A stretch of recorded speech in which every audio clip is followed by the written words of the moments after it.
Hey traders from around the world, what's going on? It's Jeremy Alexander Newsome with reallifetrading.com. I hope you had a most magnificent Monday. I placed 0 trades today. Not one singular trade. I did exit a trade because I got stopped out. We'll talk about that in a moment. But I did not get into anything new, mostly because we had an inside day all day. And I figured that would be the case. I also figured because of the Jewish holiday along with some of the China holiday celebrations that are going on, I figured that it might be a little bit of a slower day in the market, and turns out that it was. So right now on the SPY, just a very tiny bullish inside day candle. September's over.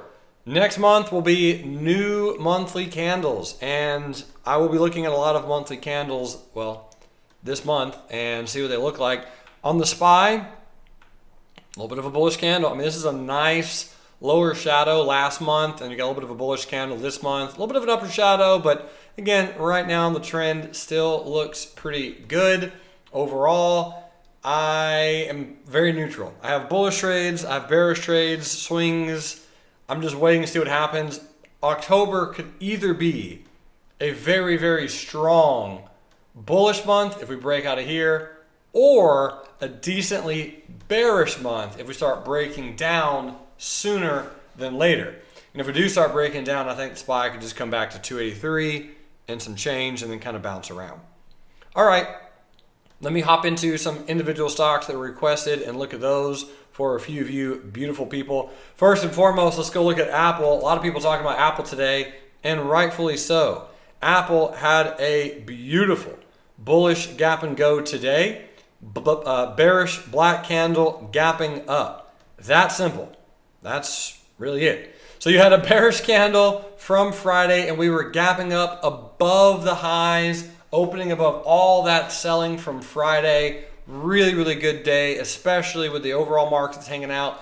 This was a great gap on Apple. And if you pop in here to a 5-minute chart or a 3-minute chart, I mean, there's no way anyone could have lost money on Apple today playing it bullish. If you played Apple bullish today, you made money. It was a great gap, good trend, good move. So shout outs to Iberto, who played Apple really well today. And I'm sure Sarah Quick probably played Apple since she focuses on it pretty frequently. So that was a really nice gap on Apple.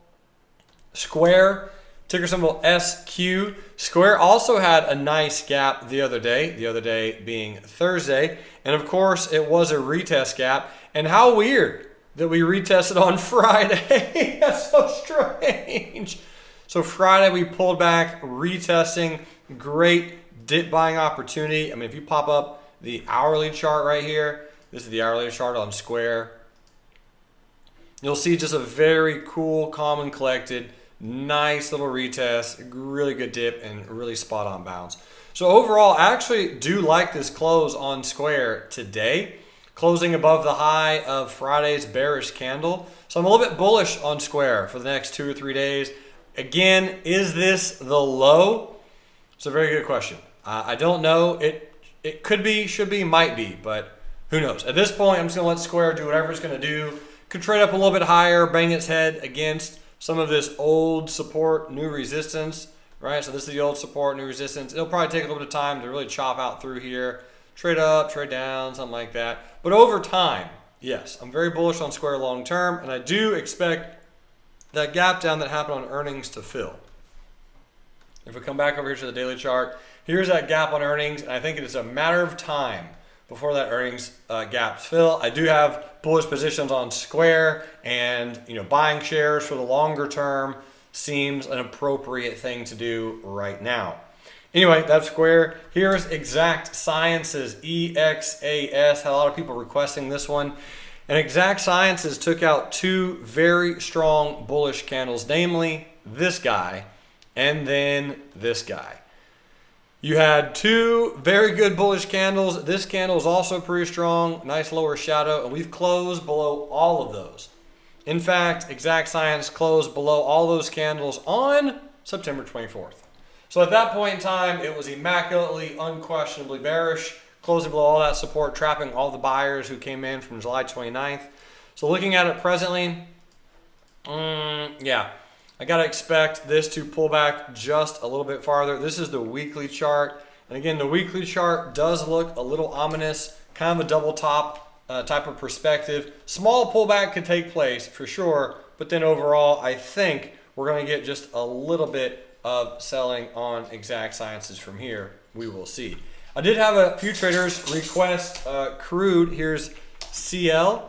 So let's pop up. It's Colgate, sorry. Here's crude right here.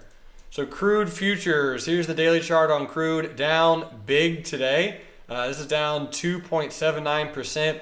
And the interesting thing is you have a lot of bearish candles in a row. So with that many bearish candles, I would expect a lot of newbies to short right about here. So most likely get a little bit of a pullback on crude futures, and then again, probably some type of continuation lower. Since we did have a bullish gap and go with the Saudi news that happened mid this month, and ever since that occurred, we took out that candle, closed below it, and haven't stopped selling off since. So some sort of pullback, short the rip opportunity is available on crude most likely. But then again, here's the weekly chart, and the 200 simple is at 53.63. So I don't think we have a massive amount of lower lows left, although we could. We probably trade down to support and then eventually get a little bit of bounce out there on crude. Also had a trader on Facebook request Eli Lilly because he was looking at an iron condor on Eli Lilly. So that particular gentleman was looking at a 118, 119, 106, 105 iron condor expiring the second week of October, which I do believe is before earnings get here. According to Thinkorswim, I don't have any positions in Eli Lilly, but according to Thinkorswim, earnings are on October 23rd. And TradingView also has earnings as a little bit later in the month. So if you're playing a condor on Eli Lilly, I mean, it makes sense. We have a sideways moving averages. Bear call spread would be above the 200. Bull put spread would be below some support. Here's the weekly chart, and the 100 simple on the weekly is 102.38. So that might kind of prep it up and hold it up as a little bit of a support. So yeah, we'll have to see. Eli Lilly and Company kind of trading sideways. Another iron condor that we placed today was on Adobe, ADBE. This is a 310, 315, 245, 240 bull put spread for November. Looking to capture $1 of premium on a $5 spread. Earnings are in December on Adobe. So if we kind of just trade sideways right now, we are smack dab in the middle of the 100 and 200 simple moving average on Adobe. So that really is just about it. One other very small thing. Tomorrow marks a new month, like I mentioned. So we will be having new set of challenges for all those real life traders out there who are interested in completing some challenges with myself and a myriad of other people. Also on the 3rd, going to be doing a new webinar with my good friend Samantha LeDuc, Macro to Micro Power Hour with us two. We will be doing that on the 3rd, which is Wednesday night.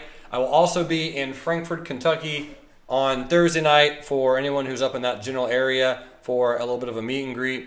The end of the month is over, and a lot of real life traders are already posting their stats. If you want to post your stats for the month of September, throw it in the comment section below. A lot of good stuff out there. Really happy about it.